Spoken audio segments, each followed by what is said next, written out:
All right, listeners, you guys sent in some really cool stuff on Dr. John Dee's Sigillum Dei Aemeth. You mean the seal of God? Yeah, exactly. Seal of God, ancient magic, secret codes, maybe even a little royal intrigue. Sounds like a recipe for a great deep dive. You're telling me.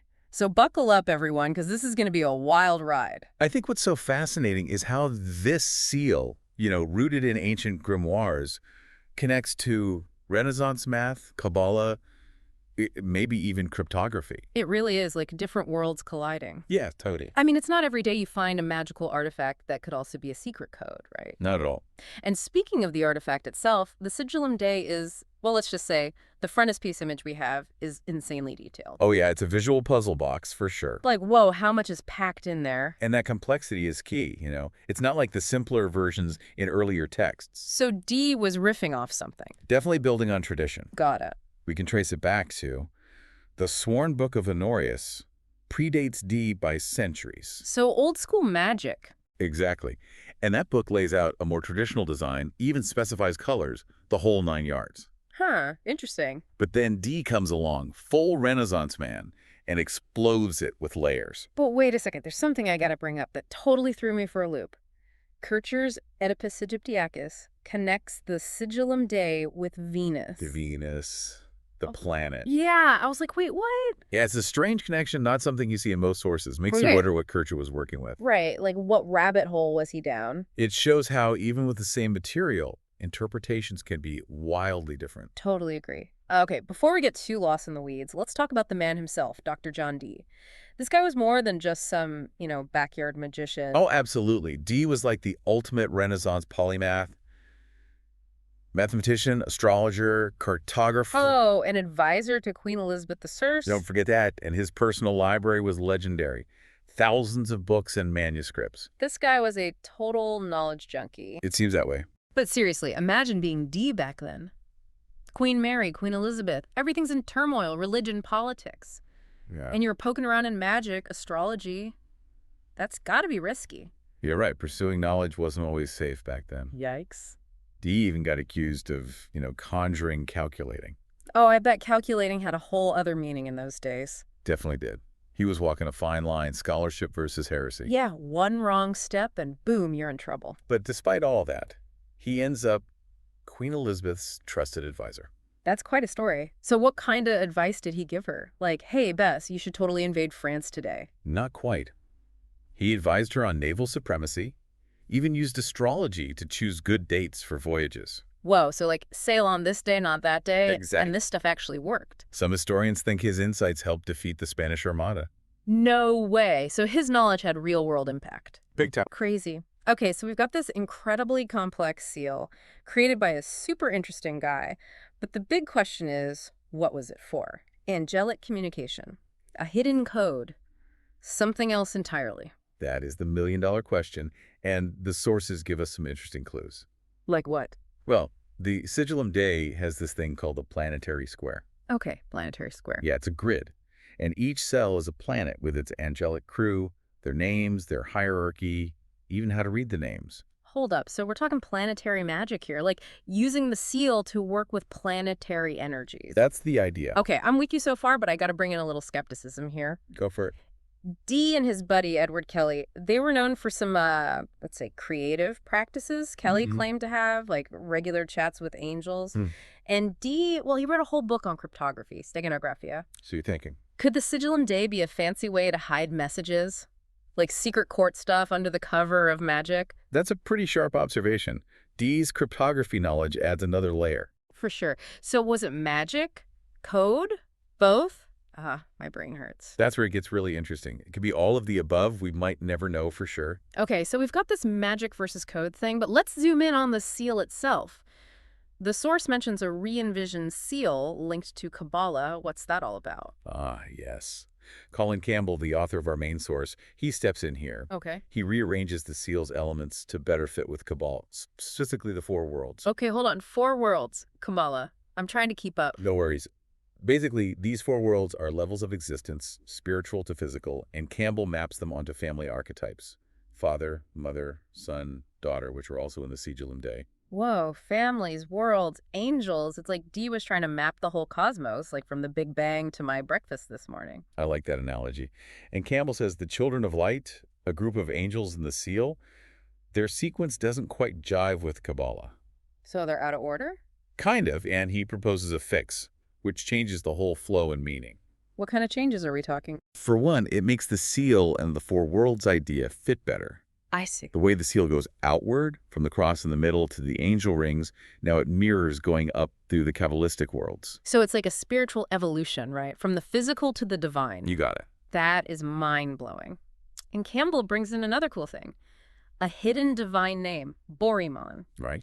He says it should replace a duplicated name, Galefog, on the seal. What's up with Borimon? Why is it hidden? What's its power? Good question. Scholars are still debating that, one, the exact meaning is kind of slippery, but adding it makes the seal even more complex. Like another secret embedded in there. Yeah, a secret key waiting to be found. Okay, my head is spinning with all this theory. Let's get practical. Let's say all this is true.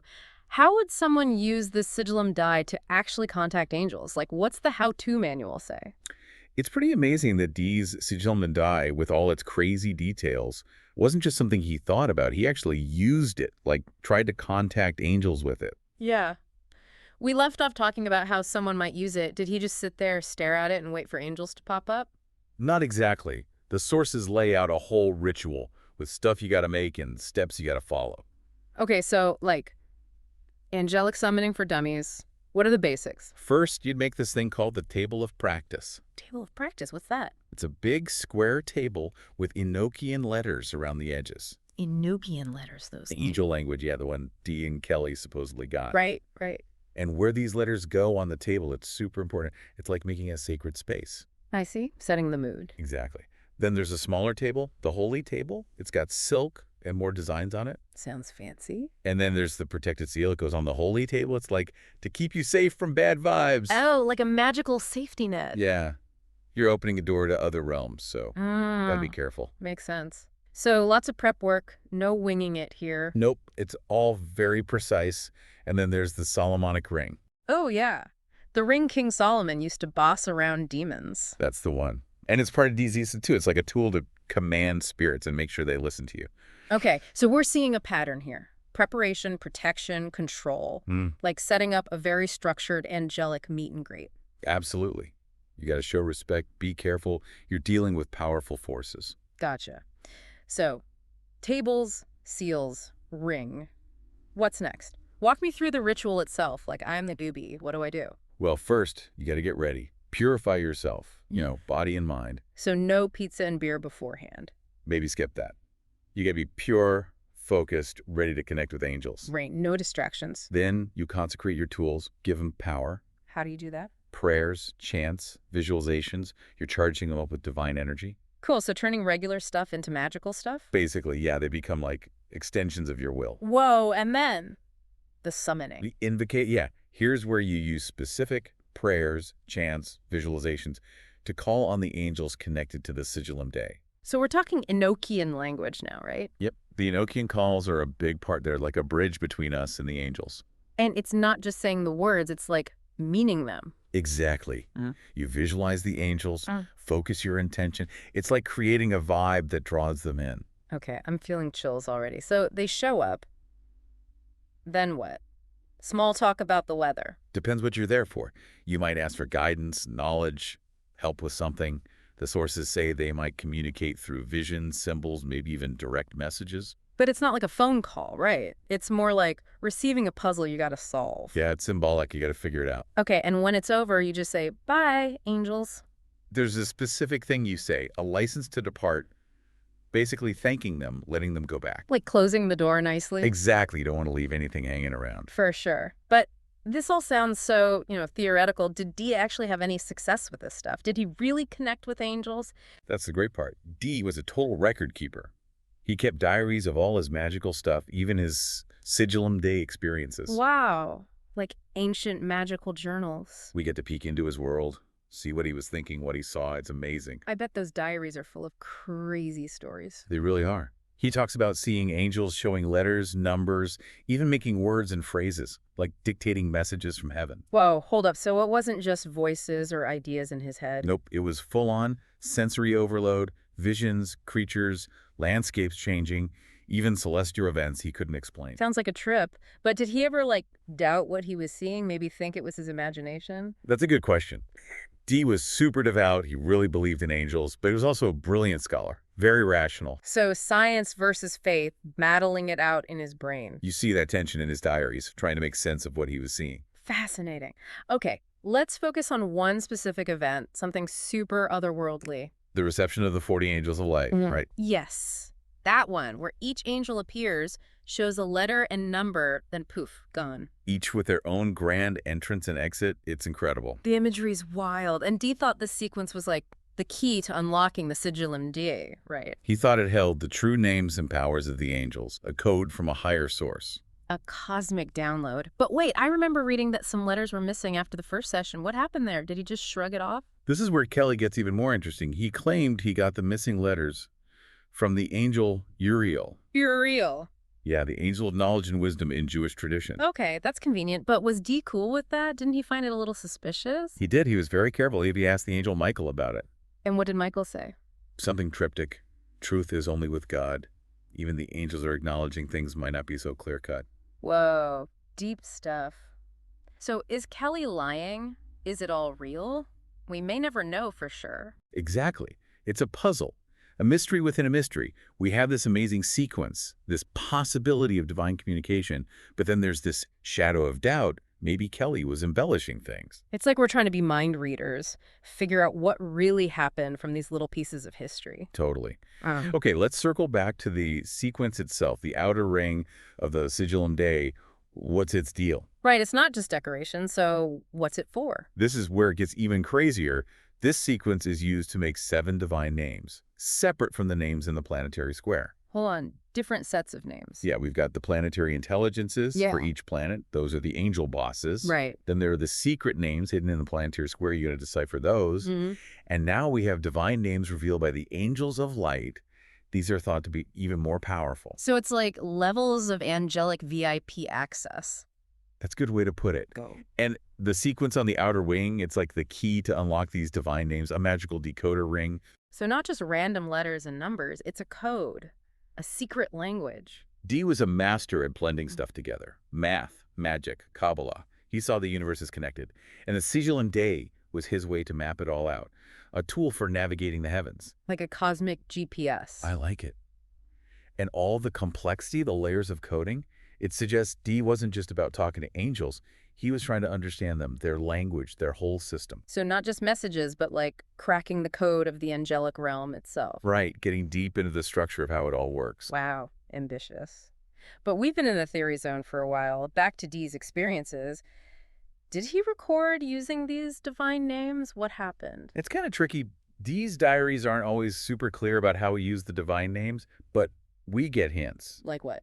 He saw them as crazy powerful, even dangerous, like handled with extreme care. Right. This is an amateur hour magic. Not at all. He believed they could, like, command angels, influence huge events. Whoa, reality-bending stuff. Yeah, and here's where Dee's cryptography comes back in. Some scholars think he purposely hid the true meaning of these names in his diaries. So he was being sneaky. Well, more like protective. He was worried about people misusing this knowledge, especially back then. Politics, religion, everything was so volatile. Yeah, it makes sense. So another layer of secrecy, like a code within a code within a code. Exactly. We might never crack all of Dee's secrets. It makes you think Dee wasn't just receiving knowledge, he was controlling it, protecting it, using his smarts to navigate a world where knowing too much could be risky. He was walking a tightrope, for sure. Totally. But okay, rituals, angels, secret knowledge. What was the point of all this? What was Dee's endgame? That's the big question, right? Scholars have been arguing about it for ages. So what are the theories? Some say knowledge was his goal, unlocking the secrets of the universe. Like a cosmic explorer. Others say power, controlling nature, maybe even politics. Whoa, that's a bit more intense. Then there's the spiritual angle, connecting with angels, reaching a higher state of being. So knowledge, power, spirituality, maybe a bit of everything. It's probably a mix. Even someone as brilliant as Dee was still human, driven by all sorts of things. Makes him more relatable, I guess. Yeah, and I think that's why his work is still so fascinating centuries later. Totally agree. It's like he captures this human urge to explore, to push the limits, but also to grapple with our own limitations, our mistakes, the fact that we don't have all the answers. Well said. I think that's a great place to wrap up our deep dive. Yeah, we've been through a lot. Ancient books, angel magic, secret codes, the amazing world of Dr. John Dee. We've only scratched the surface, but hopefully we've inspired you to keep exploring. For sure. If you're curious about Dee, Kabbalah, Renaissance magic, there's so much more out there waiting to be discovered. Maybe you'll even find your own meanings in the Sigillum Dei. Unlock your own secrets. I love that. So to our listeners, keep that curiosity burning. The world is full of mysteries, and you never know what amazing things you might find. Happy exploring, everyone.